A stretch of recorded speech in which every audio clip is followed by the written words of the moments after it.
So today I'm talking to John Lawler, who is the Marina Director at Empire Marina Bobbin Head, which is what's our marina, which is ours. Yeah, it's our marina, and we're very proud of this marina, incredibly proud, and we're also very grateful to have John, who is always part of our family. So, because he's been here so long, and he genuinely cares about this business in a way that an owner would. So, welcome, John. It's lovely to talk to you. Thank you, Nicky. Thanks for having me.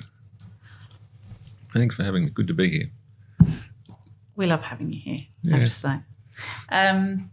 So we're going to talk about your career, your childhood, all those wonderful things. Yeah, well, I'm pretty old now, so I've got lots of stories to tell. That's true. And your mere 100,000 nautical miles might come into it as well, all those incredible sailing trips that you've done and races. That's the sunspots and wrinkles.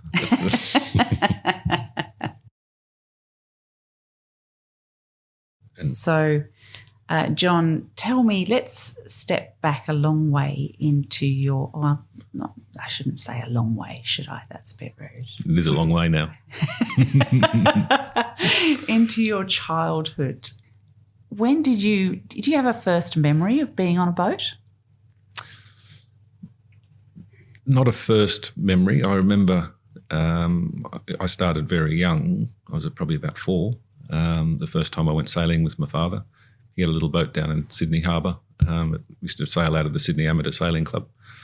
And of the 4 children, I was sort of the only one that was interested in boats.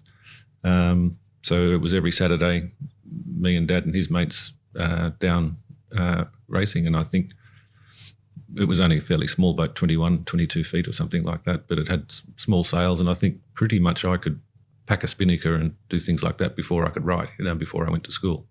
Wow. The bug bit me then, I knew that's what it was. But it was also hanging out with Dad.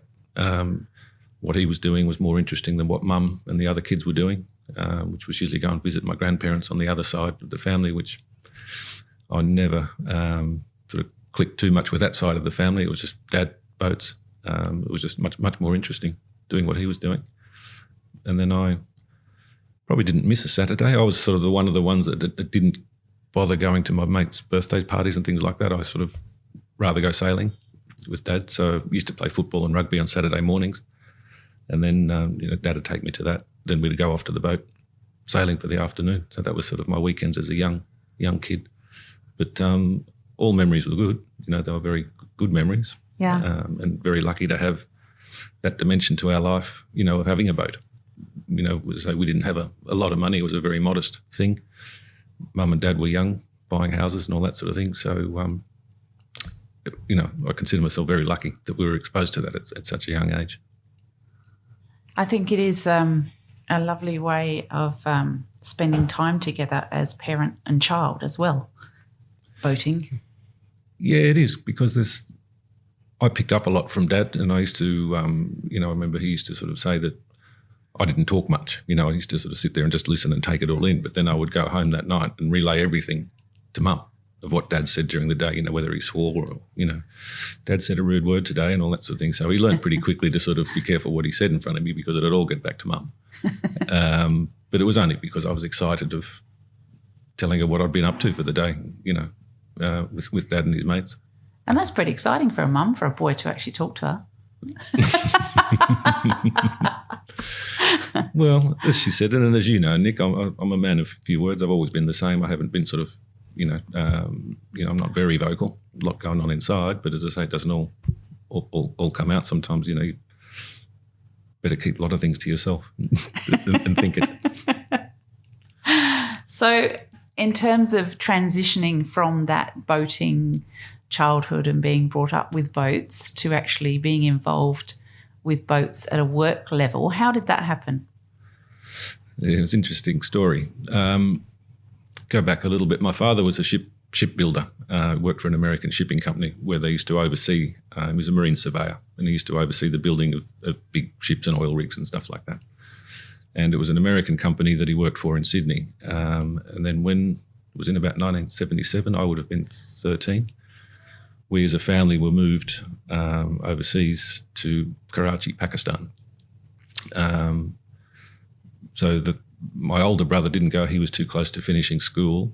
But my older sister, myself and my younger brother, we all went to Karachi and went to the Karachi American School. Wow, that would have been a big transition for a child of your age. It was, from someone from Northern Beaches, Manly, to go to Pakistan. It was very different. But as a family, and we still talk about it, it was sort of one of the best periods of our life. We were there for 4 years in the end. But so that's where I was, and then it was in about 1979. We were very active. Dad was very active in the Karachi Yacht Club, so we continued our sailing over there, just in small boats. And it was one day he brought these two guys home. This boat sailed into Karachi, which wasn't a destination for yachts or yachting or anything like that. It was very much a very poor country with just a very industrial, dirty old port. There was a boat that came in. I remember it was a Swan 48 sailing boat. These two guys were delivering from Europe down the Red Sea, and they were supposed to take the boat to Kuwait.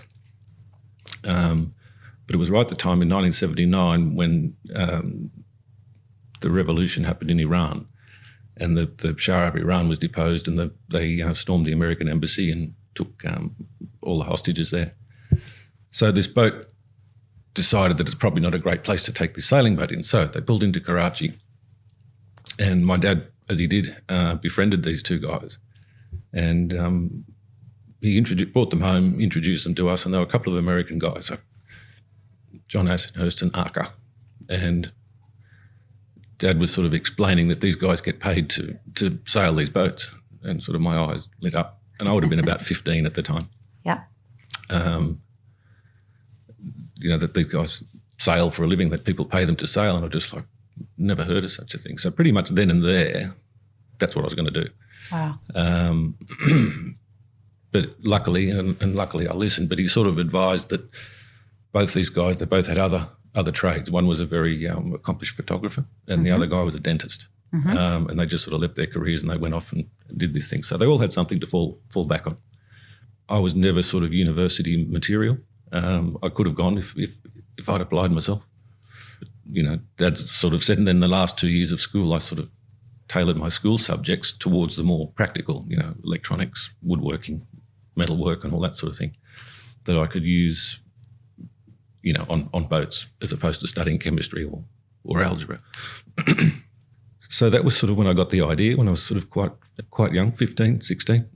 We then, after Pakistan, we moved to Singapore. So I did my last year of school in Singapore American School. Why did you move to Singapore? Just the contract that Dad had. That's where his company told him to go. So I continued sailing more in Singapore, but then got more into a bit more of ocean racing. There was a little sort of ocean racing scene at the Changi Sailing Club. And then pretty much after school, I wasn't going to university, but I wanted to go sailing, so I went straight to Florida. Parents weren't too happy about it because they didn't know where I was going or what I was doing, but went to Florida and jumped on some racing boats. So I did at the time, there was the Southern Ocean Racing Conference on boats between sort of 50 up to maxi boats, 80 feet. How old were you then? Would have been 18, halfway. Okay, and that was before Life 360. So when your child goes to Florida from Singapore, that's a bit scary for your parents. I get that. Yeah. Well, they were still in Singapore too, so they stayed there for another 5 or 6 years after we all left. So I did that, and then I was I was getting paid, but not much. And we were pretty good. We were pretty good sailors and teams in the boats that I got onto. So it was at a very high standard and level. And you were being paid to sail on those? Yeah. And what role did you have on those boats? I was being paid. It wasn't enough. It was just sort of your beer and, they gave you accommodation and bits, and the pay was pocket money. Yeah. Really just so you could sort of eat and have a few beers. They were all, as I say, racing boats. Some were American, some were British around, but there was just a sort of a band of gypsies. We used to call ourselves, you probably need to, no, I won't go there. Not politically correct anymore. Not politically correct It was in anymore. the 70s, but it isn't now. It was. For those that listen that know, they'll know I'm talking about the IBNA. And that was sort of just a very informal thing. So as we'd go to regatta, see, in those days the boats were of a standard that you would sail from regatta to regatta. These days they dismantle and put them on a ship, and the ship takes them there. Oh, okay. So that's where I got a lot of miles. So we'd do 3-4 transatlantics a year up to the Caribbean, through Panama out to Hawaii. But the racing boats, they would all they'd had to have two modes where they were sort of on delivery mode. So you would take all the racing gear off it, put all the cruising gear and the pots and pans and everything back on board. All the racing stuff would go into a shipping container, and that'd go by ship and meet us in the next port. So then there would be 3, 4 or 5 of us who would then sail the boat to where the next regatta was. And then on the maxis, then, up to sort of 24, 25 people would come in and join the core crew. But that's when you say maxi, can you just explain what that means to the listeners? Boats to make them somewhat level, even though they're all different sizes and shapes, there's different measurements apply to them. And then there's a rule and a very complicated formula that goes through, and then they end up with a rating. So it allows a 40-foot boat to race competitively against a 60-foot boat with a time allowance thing based on certain measurements on the boat and weight and sail area and all that sort of thing. Maxis, so the maximum in those days was 70 feet. So even though the boat was 80 feet long, according to the rule, they'd be 70 feet. So a maxi was right at 70 feet. So it was the biggest you could kind of get within that rule. Hence that term, maxi. Yeah.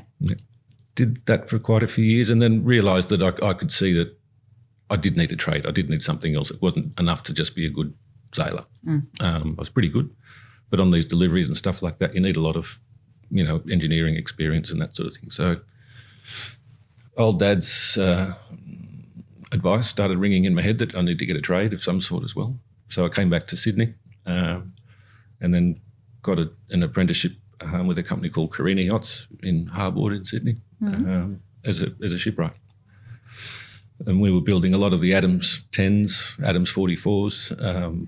Paul Kelly, who owned the company, was a very, very clever fella. So we did that with him. And then the last year of my apprenticeship, I went and worked for McConaughey Boats. Did finish there and then went back to work for Paul. Then we built, again, another maxi, Sovereign, which was for a guy called Bernard Lewis, and sailed on her for a while, about 18 months around Sydney, just working it up. Went back to McConaughey's where we were working on Windward Passage 2, did the build on that. And then it was about that time, I sailed on both of them as crew. I was sort of the bowman on Sovereign, I was sort of mid-bowman on Windward Passage. But then it started to get very sort of commercial, sponsored and sponsorships where they started wanting you to wear logos and things on your shirt. And that really wasn't me. The personalities also, once you get up to that level, the personalities are also quite strong. Yep. Very driven. And while I was probably at the same skill level, I just didn't like all the egos and things that went with it. So when you say got up to that level, what racing are they doing?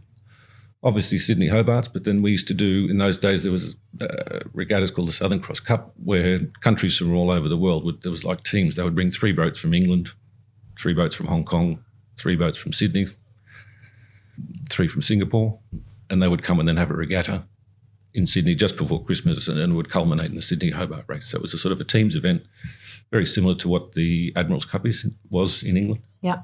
Same thing to an international, so countries with a 3-boat team. That doesn't happen now, does it? No. Not as a team. Yeah. They still try and keep the regattas going, but not as teams, which is unfortunate. Yeah. It's unfortunate, but it's a very expensive way to do it. Yeah, and that's what deterred it, stopped it happening, basically. Yeah. Pretty much. So I was still sailing, and it was on. I remember it was on the Australia Day long weekend, 1988 bicentenary, and I was out with Dad on his boat. He used to have a little SNS 34 at the time called Morning Tide, and we were sailing down the harbour when all the tall ships were coming through, and he pointed out one boat. There was this beautiful big 3-masted schooner called Aquarius. It was the only private tall ship in the whole fleet, I suppose. Yeah. I was living in Queensland at the time, working at the Southport Yacht Club, rebuilding boats. So I'd just come down for that weekend for the party. And then Dad pointed this boat out and he said, I've done some work on that boat with his work. He'd done some surveying on this boat. Yeah. And he said, I'll probably get you a job on there. Oh, the old, it's not what you know, it's who you know. Yeah. Well, I sort of rolled my eyes and said, yeah, sure. I think it was sort of way past me because, I say, Aquarius was, she was 180 feet long. Wow. Just a 3-masted, but privately owned thing, and just immaculate, like a brand new thing, even though it was 60 years old at the time. Gosh. We went home. The next day, Dad went to work and he obviously did up a CV for me, and he came home that night and just said, sign here. And I saw it was a CV and I thought, oh, yeah, sure. But anyway, my girlfriend and I at the time, we just jumped in the car and we drove back to Queensland. So while we were driving back to the Gold Coast, so literally when I got there, the phone was ringing. And it was the captain of Aquarius, Fred Doveston. And he said, Dad dropped your CV.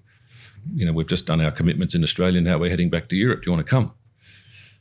And I said, when are you going? He said, about 3 days. Oh, plenty of notice then. Plenty of notice. So I said, yeah, I'll be there. So I put the phone down and went and broke the news to my girlfriend, very long-standing girlfriend. Oh. See ya. I'm out of here, but when we get to Europe, you can come over and all that sort of thing. She was sort of understanding. But I also didn't have a passport. So then one of Dad's friends, so I needed to get a passport in 2 days. And this was sort of, prior to internet and all those sorts of things. Yeah. It was all very much manually. So whatever friend of my dad's pulled some strings, I ended up getting a passport in 2 days.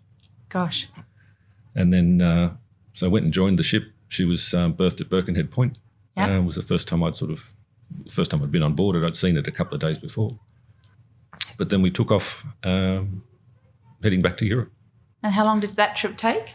We went from Sydney all the way around to Perth non-stop. Then we came out of the water in Perth for about a month just to do a refit and general painting. Then we set off to go, and we were going to Greece.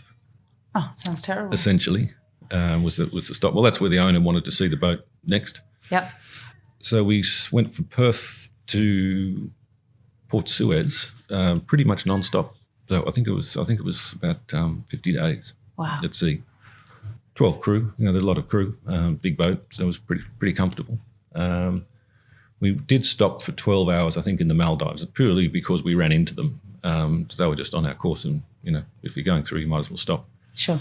But we didn't hang around there for very long. It was just to stop, have a swim, and go ashore and have a beer, and then back on the boat, and then back to through up the Red Sea, through the Suez Canal, went to Greece. But that was 50 days was probably the longest trip I've done, which was enough. Yeah. And then did that. So I stayed with Aquarius in Greece, and then, as I said, she was a private yacht, didn't do any chartering and stuff like that. But the owner was this German fellow, and he was very German. He would use the boat 40 days a year, not 39, not 41. He was just that's what he did. The rest of the time of the year, we would just polish it, paint it, polish it and paint it again. Gosh, so 325 days of the year, you were just looking after her. Yeah. It was very much so we'd go to places for months on end. Say 6 months. It'd go 4 or 5 months where we wouldn't leave the dock. Yeah. All the crew, we kept all the crew, all the 15 crew. We'd all sort of move ashore and get apartments. It was just an 8 to 5-day-a-week job. Yeah. In pretty cool places. They never sent you to, horrible places. So you're either in Greece and Italy and Spain. And so those 40 days were mixed up over different countries, or how did he do that? He would ask for, what do we do? What do I want to do? So, I don't know what you want to do. What do you want to do? And he said, I don't know. Because later on Aquarius, so I joined Aquarius as a deckhand and then worked up. Then I became her bosun, which was in charge of all the sort of anything you see from the outside, all the rigging and all that sort of thing, as opposed to the engineering or the interior of the cabins and stuff. And then I did that couple of years was there. It was a sort of a promotion, which didn't take me that long. Then I needed some more education. So I'd had my shipwright now, but then, as I say, I thought, I want to do this, so then I've got to go and get captain's licences and things like that. So I came back to Sydney, did my Master 5 here at Brookvale TAFE. Then went back to the boat. But then I was sort of getting... How long does the Master 5 take you to do? In those days, it was about 3 months. Okay. 3 months full time. But you needed quite a lot of sea time to get it. Yeah. You needed, I think, from memory, 4 years of sea time, documented sea time, to be eligible. Yeah. On commercial boats and on different passages and stuff like that. But you obviously had a lot of that. Plenty of that. Yeah. Plenty of that. And it used to sort of annoy me a bit that the guy who used to sell ice creams out of a tinny on Sydney Harbour on the weekends, that was sea time as well. So we had very different sea time, but that was acceptable because he'd been doing that for a couple of years in a commercial tinny compared to the stuff that I was doing. But on paper, we were both equal. So it was, quite strange. So I started applying for jobs, to be captain of my own boat. I ended up getting one on a boat called Twirlybird.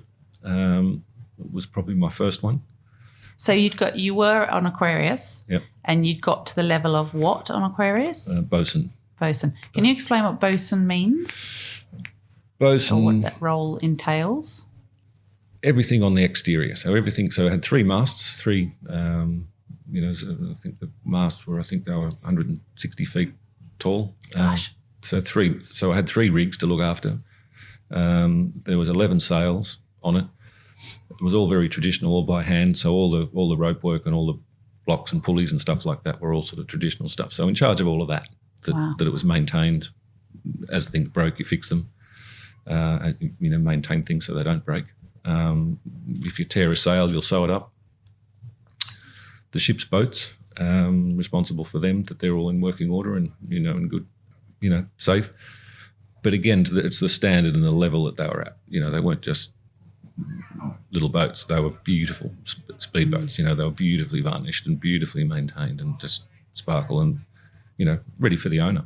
They were a huge part of it. But just of the 5 deck crew, so you were sort of the boss of the 5 deck crew. So I had sort of, 5 people who were doing the painting and varnishing, religiously every Friday, whether we were at sea or tied up. The whole boat would get washed, from the top to the bottom, and it was a bit like, washing an elephant with a toothbrush. These things are so big and they're already clean, but, you only washed it a week ago, but you just do it religiously. Yep. That's what we did on a Friday.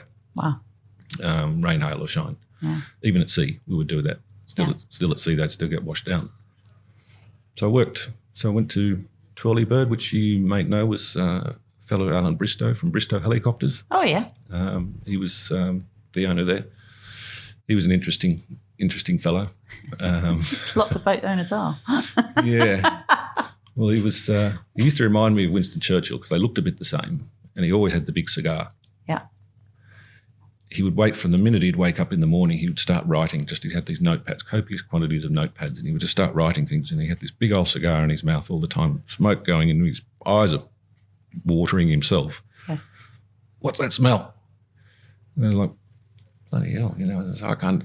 Across the table, I could barely see him from all the cigar smoke. And he's, I can smell diesel.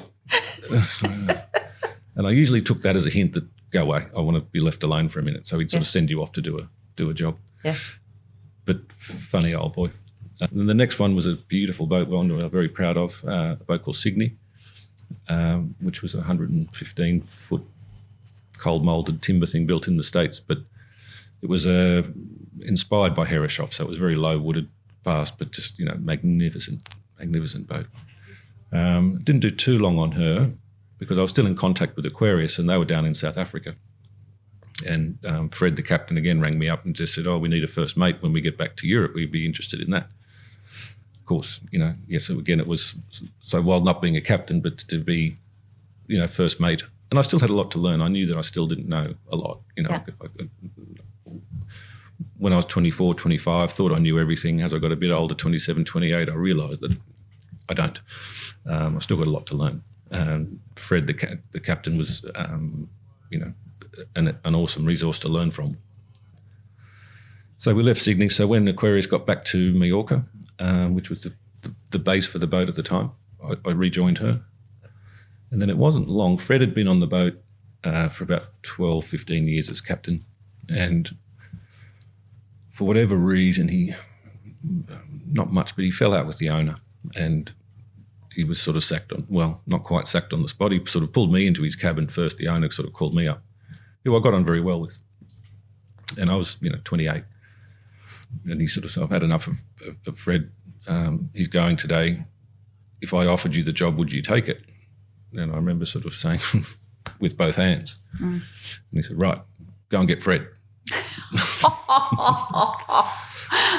That's hard. And Fred and I were very close. And as I say, I was very, very grateful and everything to Fred. And Fred, this boat was his life. Yeah. As I say, he was very, it was very much part of him. And captains tend to take them on as if they're theirs, don't they? Even though they're owned by somebody else, the captains really behave as if they're theirs, don't they? Look, for another podcast, the history of Aquarius is a very, very interesting one as to what happened, which I haven't touched on at all yet, but that was a very old boat. And it was almost a wreck, but then resurrected by this owner. And Fred was all part of that rebuild. So Fred was sort of with it again. And so it was very much a part of him. But anyway, poor old Fred. But Fred had a young family, so he just had identical twin daughters born. And because we were moving around so much, he took the owner into, it was more the way of training me was that, well, I'll go home and I'll let John take the boat to everywhere. So even as first mate, Fred was the captain, but he used to fly back to Palma in Mallorca. And then I'd take the boat places. And then he'd fly in with the owner. So in the end, as the first mate, I was taking the boat everywhere. I was sort of the captain of it anyway. And I think the owner sort of tweaked, well, why am I paying this guy to do that when he's not even there? Yeah. He's not even being the captain. So I think that then a few other little things happened. So the boss sort of had enough, and after 12 years, did that. So I had to go and get Fred. Fred, Chuck wants to see you, and he said, "Oh, okay." And I knew that what was going to happen. Chopping block. Ooh. Well, and as I say, Fred was a friend, and he was wonderful to me. And I knew that, and I didn't. I was asked, and he was going anyway. It was not that I white-handed him or took his job, but it did bother me that I knew a few minutes before he did. I can understand that. And sure enough, Fred came out of the office and said, "Oh, I've just been fired." And I said, "Yeah, no." Yeah. And he said, "Oh, well, congratulations." And he was very gracious, very gracious to me. And as I say, like in running a big boat like that, the boat handling, the navigation, the sails, the rigging and all that sort of thing, obviously very important, and I was very good at. But then all of a sudden, being as the captain, there's the administrative side. Yes. And I knew nothing about that. I had zero computer skills. In those days, we were still using, WordStar 2000, Lotus 123, of which all DOS programs and stuff like that, but I had no idea. Yeah. And so I had to learn that side of it. Paying the crew, the budget at those times, the budget was probably $3 or $4 million a year. Gosh. And I was only 28. And that was, that's how long ago? Wow. That was in 1992 or something like that. So this is pre-internet. 29 years ago. Yeah. This is, and in those days, it got all the more complicated because, it was before the Eurozone. Yeah. So being in Italy, we were using lira, then go to Spain and use pesetas, and then up to France using francs, and then all this sort of thing. So transferring money around in those days, as I say, there was no bank there was no internet yet. Yeah. There was, we were still using telex. Telexes via Satcom. Then the great innovation became, facsimile. So faxes came. Fax machine. Yes. So dealing with banks in the UK, we were sort of, our central bank was, who used to, our bank accounts were in the UK, but moving around so much, it was very difficult for me to pick up because all of a sudden I had nothing to do with the outside of the boat. Yeah. It was all administrative, hiring the crew, firing the crew, paying the crew. They'd all get paid in US dollars, but then working out how to pay them in lira having the money there, all these sorts of things. But we did it. That's the way it was. That's the way it was done in those days. Yep. So that presumably took you away from what you actually enjoyed doing on the boat. Yeah. But it taught me, a whole bunch of other skills, which I use today. It was the accounting side of it, the people side of it, the organising things, the maintenance side of it, and probably the ability to look months ahead. And that's sort of where my head was always at, was always months ahead. Yeah. We're going to get a refit. The boat needs painting. You don't paint a thing like that. So it was, 6 months ahead, where you were sort of talking to shipyards and getting quotes for painting. Yes. Get the quote, then you've got to get the ship there. Yeah. Do all that sort of. So you'd arrive in, let's say, Germany, where we were doing the refit. I'd kind of already done all the planning and it was all done. So there was nothing really to do there. But I was on to the next one. After we come out of the shipyard, where are we going to be? We're going to be in the Caribbean, or we're going to be in the Seychelles, in the Indian Ocean. Do all the planning. So while we're in Germany, the boat's getting painted, I'm planning for the Seychelles. And, they said, I tend to live, and I still do, believe it or not, I still do live further ahead than where I am. What I'm doing today isn't really what I'm concentrating on. As I say, it's more down the road as to what's, preventative maintenance and, Well, that's interesting to learn that about you. Trying to read the tea leaves as to what's going to happen. Yeah. Sometimes I get it right, sometimes I get it wrong. It can, sometimes possibly with fellas like Darren, they sort of see that it's, I bring in the problems. Yes. The solutions I've got, and I don't bother him with the solution. But he needs to know the problems. Darren being the owner of Empire Marina Bobbin Head, by the way, with Andrew. Yeah. If I'm doing something good, it's like I might not tell him. I mean, I'm sure I do. There are good bits to the job, which I'll share with him too. But, I mean, I'm always the one asking for money. Yeah. I'm always the one saying this is broken, or the marina needs maintenance, or I don't have the stuff that I do. I'm always bringing him the problems. Now, I've usually got a solution. That's one thing that the owner of Aquarius taught me very early on was, he was a busy man. Yeah, owners always want solutions. They don't want problems. Well, that was it. I remember he told me in his German, I don't want your problems. I want the solutions to your problems. Yes. And okay, got it. Yeah. And that's sort of what I do now. That's sort of one of the great things that I've learned. So I won't go to my bosses now with the problems. This is what we need to fix it. Yes. I've already thought about all the ways and the best ways to do it. Yeah. There is a proposal written somewhere in my chicken scratching writing and in my notes and all that sort of thing. I can back it all up, but what being a captain taught me that you can apply to running marinas. So to you, running a marina is very similar to running a ship, as it were. Same. Yeah. Same. Very similar. Very similar. Similar problems. It's probably a bit more like running a charter boat where you've got more, even though the marina has owners, but our customers are more like owners. And that's the one difference between yachting, where you've got one or two owners. I've got 200 out here, and they 200 want 200 different things. Yes. And what's acceptable to one is not acceptable to another, and you've got to sort of work around that. Stand your ground, give a little, find the solution, that sort of thing, rather than sort of talk yourself into an impasse. Yes. You've always got to sort of leave it. And again, it's the part of the growing up in Singapore. I learned the Chinese culture that you don't back people into a corner. Yeah. You back people into a corner and they'll strike. You've always got to leave them a way out where they can keep face. Yes. And sometimes that involves a lot of tongue biting on my part, just to sort of let them win the argument, even though I know they're wrong. but it's about making them happy, yes. not my ego. Yes. So it's about making them happy. So we do that. Is there anything about this particular marina at Empire Marina Bobbin Head that you think is very, very different to any other marina? I would say it's the people. The most, certainly from new people that have come from other marinas, they sort of can't quite get over how friendly it is, and that's not even our friendliness. It's the customers themselves on the arm. Just they they get quite possessive of their marina berth. If every now and again I've got to move them, they get very upset because I've got all my friends here. Sorry, your boat's too big for the berth or too small for the berth, and I've got a bigger one to put in there. So I don't do it without a lot of thinking, but it always causes a lot of consternation when you do it. Yes.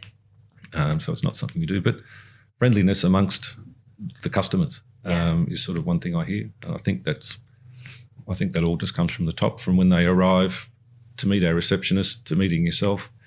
Everyone's pretty friendly, everyone's pretty welcoming, and I think as soon as they keep going to their boat, they've sort of got that in their head. So I think it's we're not a club. Yeah. We are a business. So there's that line that you've got to have there. But so I think it's the friendliness. The location doesn't help. It doesn't hurt either. Yeah. It's a pretty special place to be. Within the national park, and look around us. It's a pretty good place to work. People like to be here, and if they're coming down to their boat, that's sort of usually people's happy place. Yes. They don't want to come down here and, as I say, the staff are, grumpy and not helpful and all that sort of thing. So, yeah, I have heard our clients actually say this is my happy place, which is such a lovely thing to hear from the business that you own, the clients of. Well, I think that's boating in general. I know him going to go back to my father. He was very different on the boat. He was very different on the boat to what he was at home. Yeah. He was, his voice was different. The way he would laugh about certain things that was just being on the boat, being on a boat. I could see it the way he would dress. He was a suit and tie kind of guy with a briefcase. But then on Saturday it was, daggy shorts and daggy shirt and all covered in paint. And come home after it, with all sort of anti-fouling and that sort of thing all over his hands. But I think that's what boats do. Yeah. Anyway, they, let's face it, they're not an insignificant expense if you're not enjoying it. Yeah. What are you doing it for? So that competitiveness that you have actually has probably helped this business a lot in terms of it being the top of its game, as it were, in the marinas. That's probably why I'm still here, is because, that's what we do. That's what Empire Marina does. We don't sit still. Marina of the Year a couple of times, and then Hall of Fame, and then, as I say, with the anchor program, platinum anchorage and all, anchors and all those sorts of things. So it keeps me interested that way, that we're doing that. To another marina that's not so accredited, let's say, I'm surprised that they don't do the anchor programs and things like that, because they are aware of making you, of self-checking you, I agree. That your systems are up to date and all that sort of thing. Yeah. John's just talking about the Marina Industries Association Gold Anchor Program, which is it's kind of like the hotel system with 4 and 5 stars and so on and so forth. It's the marina version of that. So this marina is currently a platinum gold anchor marina, which is the top of its game. So if you were talking to somebody about getting into being a marina manager, John, how would you suggest their pathway for that career? I don't know how they do it if they're not into boats. Yeah. I don't know quite how they get their head around what's required, what's needed, and all that sort of thing. And there's a few, well thought of, and no disrespect to them, but they don't sail. Yeah. They don't have boats. They've not grown up in boats. So they don't really understand what the customer needs. Not really. I don't know how they can. Yeah. What do you want? You treat people like you want to be treated, and I'd sort of know what I want out of a marina, what I want a marina berth to do, and how much power I want, and different facilities and things like that. And I suppose we're a bit different here because of our attachment with the hard stand. So we've got a little bit of, we need technical knowledge, such as mine, such as Colin's, in the office to be able to do that. Yep. We're all replaceable. Don't get me wrong. I'm not saying that no one can replace me, but of the guys that I know that are sort of at the same level, they've got no technical knowledge. They couldn't. They could manage the marina, but a lot of my day and a lot of my head goes also into the technical aspects of the hard stand. And if the person managing doesn't have that ability and experience, you're sort of winging it. and that the wheels will fall off that pretty quickly. So I think, as I say, to answer your question, you sort of need to be about boats.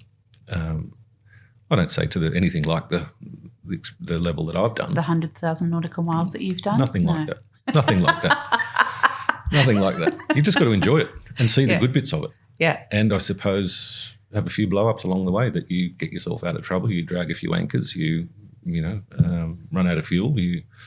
All these sorts of things which will, teach you certain skills and what you sort of, want and all that sort of thing. But well, I do remember once when I went aground, because I went aground, which is... We all go aground. And that's exactly what John said. When I came back, he said, if you haven't gone aground, you haven't been boating. We all go aground. Just try and do it as soft as possible. And I did, so that was good. Yeah. No, we've all been aground. But, so that would be my biggest thing now, to say whether you're a mechanic or you don't have to even be a professional, but just even in your recreational life, if you like boats and around boats and have been exposed to boats, I think that's very important. Head start. Yeah. And what's the most challenging thing for you about running a marina? Unfortunately, at the moment, it's staff, getting good people. Yeah. Getting good people. At Empire Marina, we've got another little impost. There's no public transport available. Yes. So you have to have a car to get here. Where we're kind of located, and again, for the people that are interested in boats, I don't say people in Hornsby and Ku-ring-gai aren't interested in boats, but people from the Central Coast or the Northern Beaches grew up in that environment that I was telling you about, that they're a lot more exposed to boating. Sure. So that's our main catchment, is the Northern Beaches or the Central Coast. Yeah. Central Coast, it's an hour away, so you need a reliable car. You've got to be prepared for it, 2 hours travel a day. Yeah. And, for some of the lower paid jobs, I've interviewed people and, they're great. And then I just happen to ask them the question about that car, and then they'll ask, well, what number bus do I get? There's no public transport, sorry, so you don't get the job. Yeah, this location is such a beautiful location, but it does have its limitations on that basis of, like, you have to have a car to get here, so or a boat. You can get here by boat as well. Get here by boat, which is a good thing. Yeah. But that's the hardest part, and I've across all our tenants, it's the same. Yeah. They just can't get people. There is a genuine shortage of employees in the boating industry right now, isn't there? So, in terms of your day to day, what's your kind of most enjoyable part of running a marina? Probably signing people up. New customers where you get to sort of,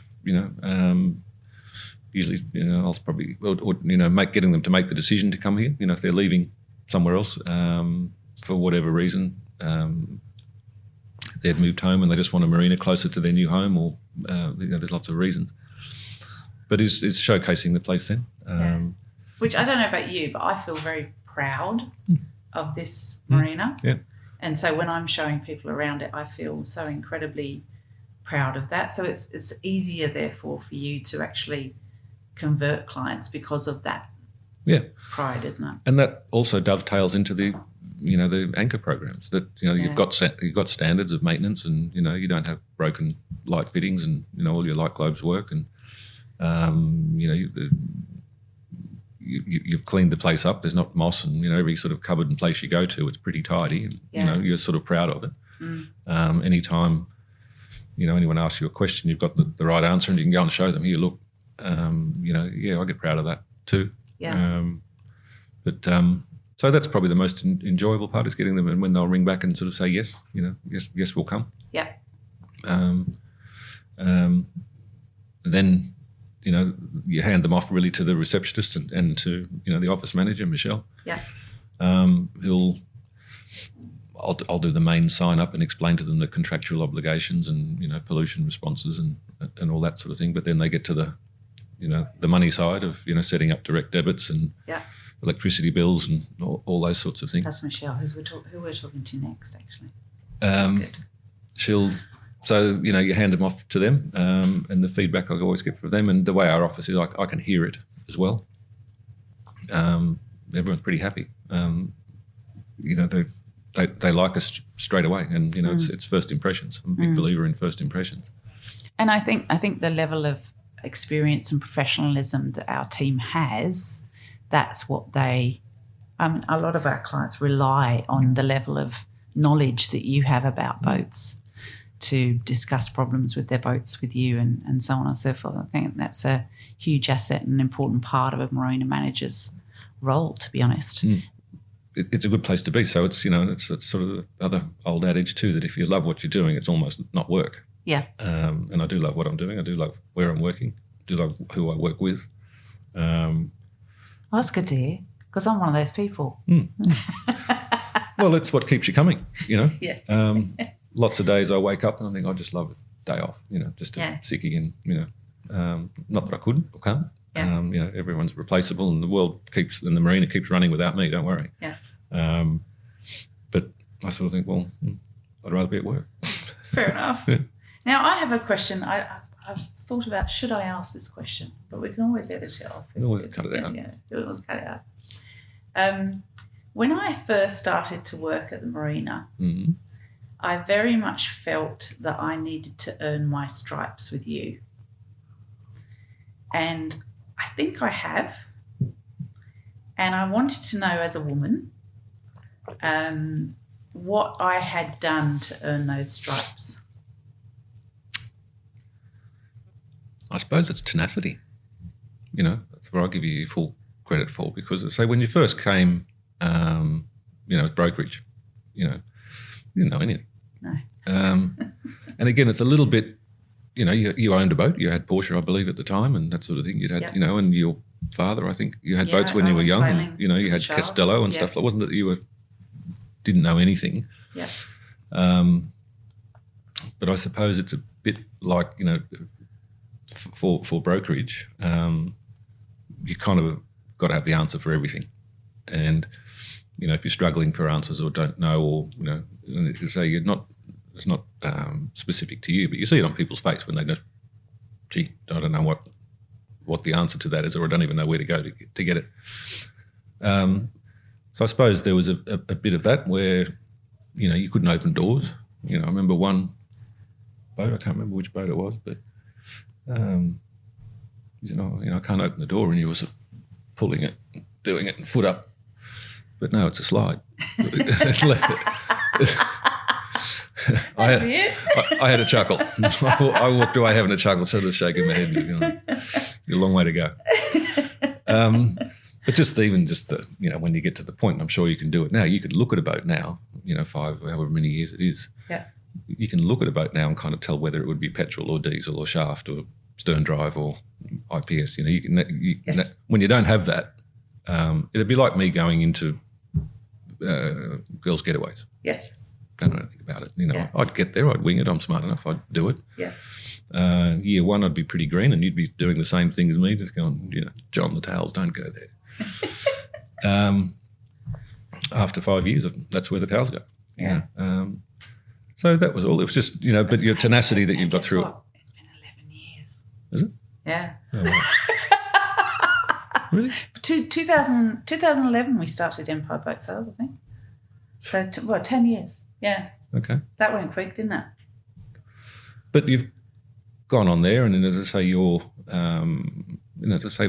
tenacity is what I'm going at, because then you didn't just sort of survive on what we were doing here in terms of boats, which were, big, small, expensive, not so expensive, but then went off into the Whitehaven thing to see your efforts and things there that you were doing. I wouldn't have seen most of it, but the functions you were doing and the, cruises on the harbour and, the networking and all that sort of thing, it was tenacity. Brokerage is a hard game. I don't know if you enjoyed it or not, but it's a very hard game. It's not the best part not the fun part. No. I don't know how Mike's done it for 50 years. I really don't.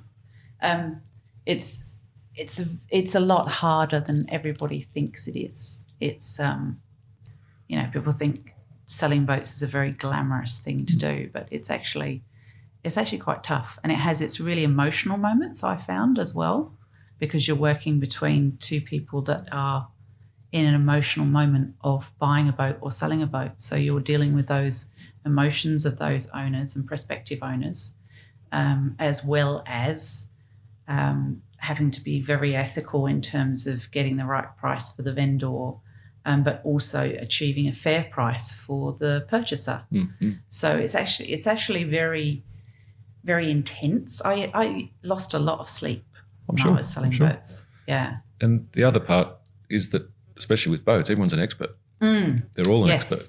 And, if they're meeting you and, at the stage when you were sort of learning, they pick your experience straight away. Yes. If the guy's a sort of a discerning owner and had boats before, they can tell a mile away. Yeah.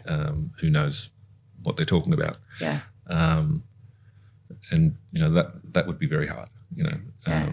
And I used to be very honest about that. If they asked me a question I didn't know the answer to, so I don't know the answer to that, but I'll find out for you. Mm-hmm. And then I'd come to you, or I'd go to Wally, our mechanic, or the electrician, or whoever that expertise was. I'd go to them and say, what is this, why, and why is it doing this? Mm-hmm.